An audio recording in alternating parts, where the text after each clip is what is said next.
The Bobcat Outsider is brought to you by Adventures of Shane and Laura. Come join the fun as we explore Montana, the national parks, and beyond.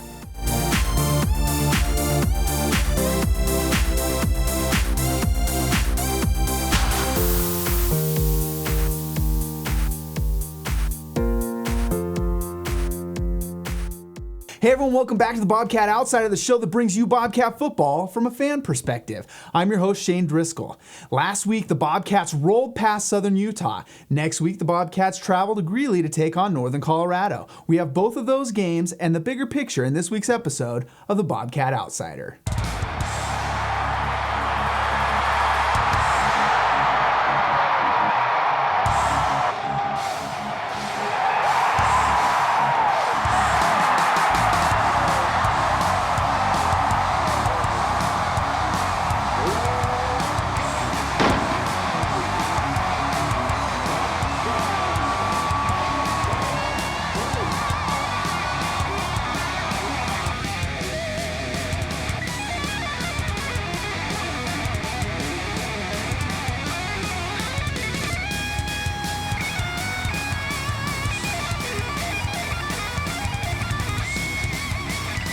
First up, the rewind.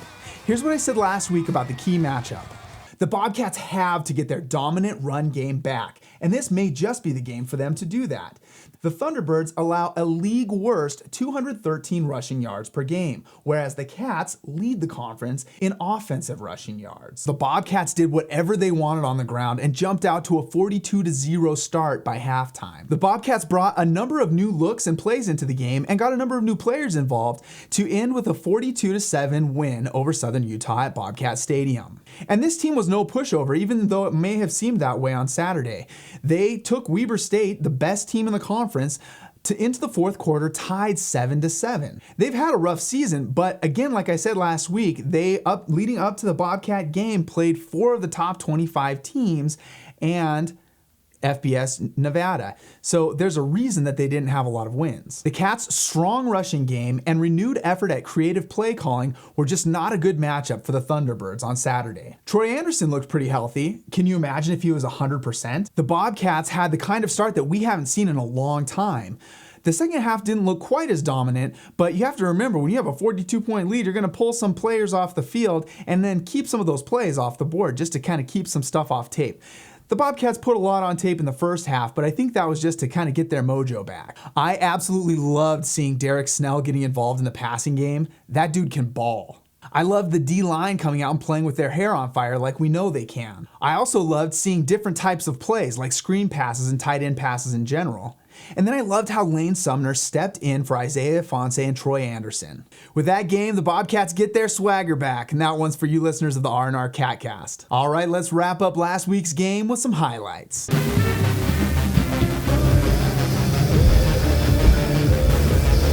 to the field, your Bobcats.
With that win, the Bobcats move up 2 spots to number 12 in the Stats FCS Top 25 poll. And now on to the scouting report.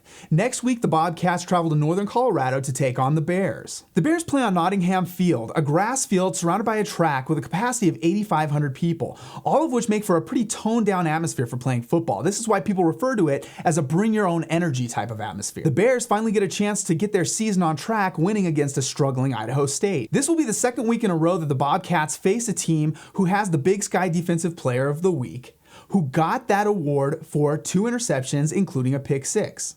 You heard that right. Both guys, the guy from Southern Utah and this guy that the Bobcats are going to play against in the Northern Colorado Bears, both had the exact same stats as far as interceptions and pick 6. Interestingly, each team achieved this against Idaho State. This week, it was the Bears' Michael Walker who made this achievement. Montana State leads the series 21-10-1, winning all of its 3 games that it's played against Ernest Collins Jr. As Colter Nuanez mentioned in his question at Jeff Choate's Monday press conference, Jacob Knipp, the Northern Colorado quarterback, is considered, at least by some outlets, to be the best quarterback prospect coming out of the Big Sky for the NFL. This week, Montana State head coach Jeff Choate did such a good job of previewing Northern Colorado that I'm going to leave the strengths and weaknesses, tendencies, along with players to know to him. I like the Nip kid. Their quarterback is a really good player. I really like this kid. I think he's a big, strong kid. He's an accurate passer. He's got some good targets to throw to. They have a bounce down from Wyoming, the Milo Hall kid, that little running back. He's a really good inside zone runner.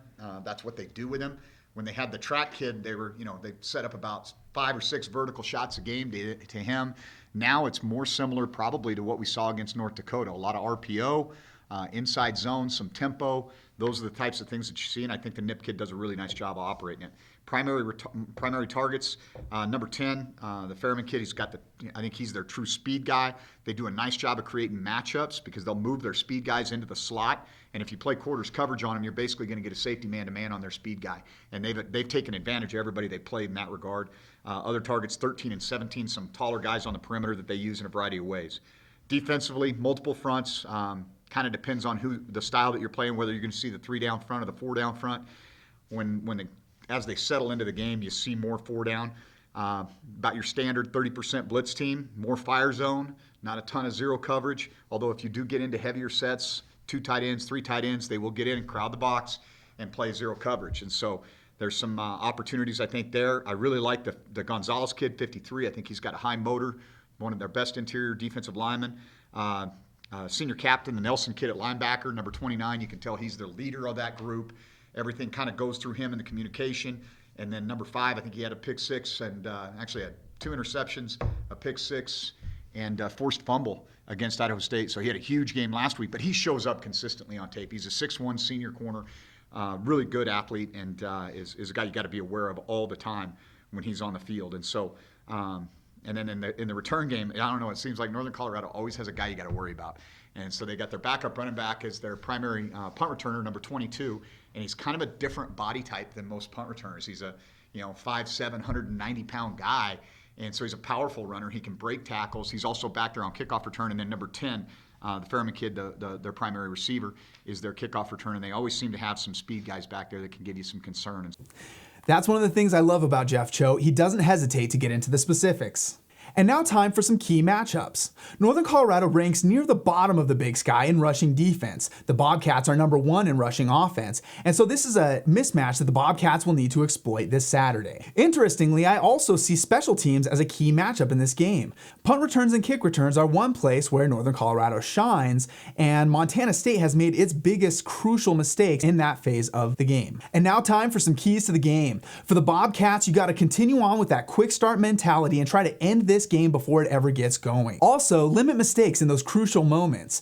If the Bobcats can take this opportunity to tighten the screws in a couple important areas, they can take a lot of momentum going into the last 2 games in conference play. There are 2 things that the Bears need to try to do to win this game. One is to try to keep the Bobcats behind the sticks when the Bears are on defense, just like I said Southern Utah needed to try to do last week. The other thing that they need to do is to try to maximize their passing game. In any case, this is going to be an uphill battle for the Bears. If the MSU run game can can carry the day, I don't think that any other phase of the game can overcome that. The game kicks off at noon Mountain Time and will be broadcast by SWX. That's carried by ABC in Western Montana and the SWX station in Eastern Montana. This game should be streamable through the Pluto.tv app. And now it's time for a look across the divide. The Griz come back from a 17-14 halftime deficit to beat Portland State 38-23 in Hillsboro, Oregon. Cam Humphrey threw for 335 yards in relief of Dalton Sneed. The Griz move to 4-1 in the Big Sky Conference, 7-2 overall, and move up 2 spots in the Stats FCS Top 25 poll to number 6 in the country. The Griz look to protect the Little Brown Stein from a horde of vandals coming to Missoula, intent on sacking the town and plundering the vessel. Kickoff for that game is at 1 o'clock Mountain Time.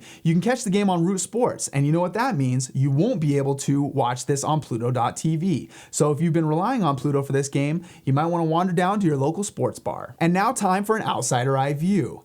The clash between Weber State and Sac State leaves Weber at number 3 in the country, and Sac swaps spots with the Griz, going from number 6 to number 8 in the Stats FCS Top 25 poll. Northern Illinois stomps the then number 7 team Illinois State 27-10 to move to number 5 in the country. The rest of the top 5 remain unchanged. And now it's time for outsider opinions, and this one's going to be a little bit off topic. I just want to talk about how amazingly the Bobcats played in their first game of Danny Sprinkle's tenure when they went down to Logan, Utah to take on Utah State last night. Utah State ranked number 17 in the country, and the Bobcats went blow for blow with them. There was a long period after the first 5 minutes or so that the Bobcats didn't lead, but eventually, late in the game, the Bobcats took the lead and had it until I think 2 minutes left in the game.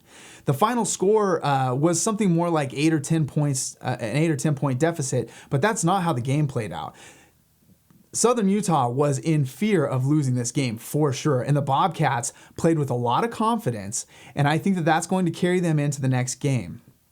There's no such thing as moral victories in basketball, but I think you got to feel good about yourself when you can really go toe-to-toe with a team like Utah State. Now a quick shout out to the Montana Mint podcast. It's a little Griz heavy for this Bobcat fan, but it's always a good listen.